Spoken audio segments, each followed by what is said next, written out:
श्रीमद्भागवत महापुराण नवम स्कंध अध्याय 1 वैवस्वत मनु के पुत्र राजा सुद्युम्न की कथा। राजा परीक्षित ने पूछा, भगवान, आपने सब मनवंतरों और उनमें अनंत शक्तिशाली भगवान के द्वारा किए हुए ऐश्वर्यपूर्ण चरित्रों का वर्णन किया और मैंने उनका श्रवण भी किया। आपने कहा कि पिछले कल्प के अंत में द्रविड़ देश के स्वामी राजर्षि सत्यव्रत ने भगवान की सेवा से ज्ञान प्राप्त किया और वही इस कल्प में वैवस्वत मनु हुए। आपने उनके इक्ष्वाकु आदि नरपति पुत्रों का भी वर्णन किया। ब्राह्मण, अब आप कृपा करके उनके वंश और वंश में होने वालों का अलग अलग चरित्र वर्णन कीजिए। महाभाग, हमारे हृदय में सर्वदा ही कथा सुनने की उत्सुकता बनी रहती है। वैवस्वत मनु के वंश में जो हो चुके हो, इस समय विद्यमान हो और आगे होने वाले हो, उन सब पवित्र कीर्ति पुरुषों के पराक्रम का वर्णन कीजिए।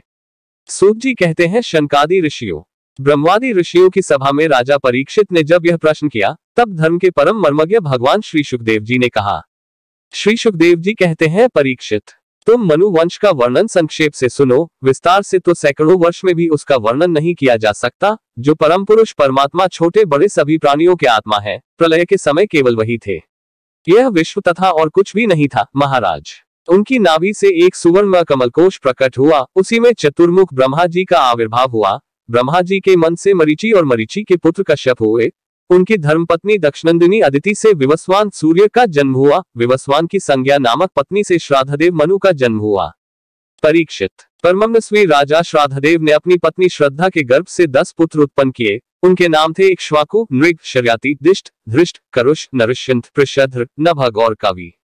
वैवस्वत मनु पहले संतानहीन थे। उस समय सर्वसमर्थ भगवान वशिष्ठ ने उन्हें संतान प्राप्ति कराने के लिए मित्रावरुण का यज्ञ कराया था। यज्ञ के आरंभ में केवल दूध पीकर रहने वाली वैवस्वत मनु की धर्मपत्नी श्रद्धा ने अपने होता के पास जाकर प्रणाम पूर्वक याचना की कि मुझे कन्या ही प्राप्त हो। तब अध्वर्यु की प्रेरणा से होता बने हुए ब्राह्मण ने श्रद्धा के कथन का स्मरण करके एकाग्रचित से वष्टकार का उच्चारण करते हुए यज्ञकुंड में आहुति दी। जब होता ने इस प्रकार विपरीत कर्म किया, तब यज्ञ के फलस्वरूप पुत्र के स्थान पर इला नाम की कन्या हुई। उसे देखकर श्राद्धदेव मनु का मन कुछ विशेष प्रसन्न नहीं हुआ। उन्होंने अपने गुरु वशिष्ठ जी से कहा, भगवान, आप लोग तो ब्रह्मवादी हैं, आपका कर्म इस प्रकार विपरीत फल देने वाला कैसे हो गया? अरे, ये तो बड़े दैख की बात है। वैदिक कर्म का ऐसा विपरीत फल तो कभी नहीं होना चाहिए। आप लोगों का मंत्र ज्ञान तो पूर्ण है ही। इसके अतिरिक्त आप लोग जितेंद्रिय भी हैं तथा तपस्या के कारण निष्पाप हो चुके हैं। देवताओं में असत्य की प्राप्ति के समान आपके संकल्प का यह उल्टा फल कैसे हुआ?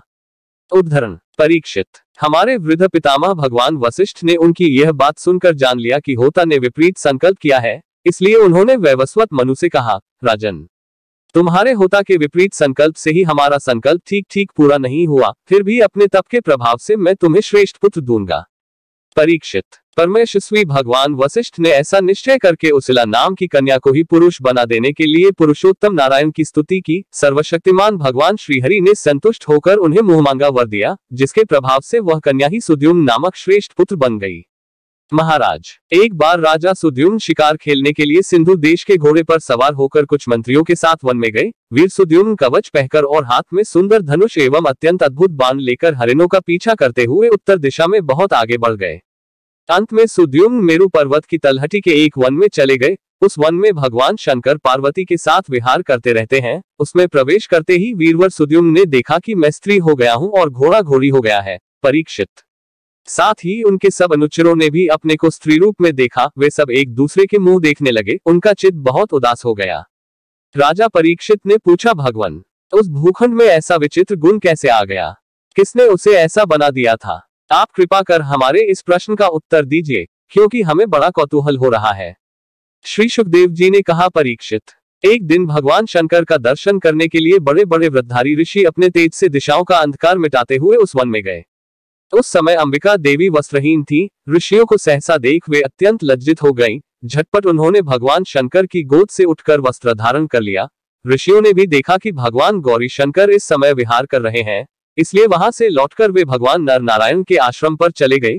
उसी समय भगवान शंकर ने अपनी प्रिया भगवती अंबिका को प्रसन्न करने के लिए कहा कि मेरे सिवा जो भी पुरुष इस स्थान में प्रवेश करेगा वही स्त्री हो जाएगा। परीक्षित, तभी से पुरुष उस स्थान में प्रवेश नहीं करते। अब सुद्युम्न स्त्री हो गए थे, इसलिए वे अपने स्त्री बने हुए अनुचरों के साथ एक वन से दूसरे वन में विचरने लगे। उसी समय शक्तिशाली बुद्ध ने देखा कि मेरे आश्रम के पास ही बहुत सी स्त्रियों से घिरी हुई एक सुंदरी स्त्री विचर रही है। उन्होंने इच्छा की कि यह मुझे प्राप्त हो जाए। उस सुंदरी स्त्री ने भी चंद्रकुमार बुध को पति बनाना चाहा। इस पर बुध ने उसके गर्भ से पुरुरवा नाम का पुत्र उत्पन्न किया। इस प्रकार मनुपुत्र राजा सुद्युम्न स्त्री हो गए। ऐसा सुनते हैं कि उन्होंने उस अवस्था में अपने कुल पुरोहित वशिष्ठ जी का स्मरण किया। सुद्युम्न की यह दशा देखकर वशिष्ठ जी के हृदय में कृपावश अत्यंत पीड़ा हुई। उन्होंने सुद्युम्न को पुनः पुरुष बना देने के लिए भगवान शंकर की आराधना की। भगवान शंकर वशिष्ठ जी पर प्रसन्न हुए। परीक्षित, उन्होंने उनकी अभिलाषा पूर्ण करने के लिए अपनी वाणी को सत्य रखते हुए ही यह बात कही, वशिष्ठ, तुम्हारा यह यजमान 1 महीने तक पुरुष रहेगा और 1 महीने तक स्त्री।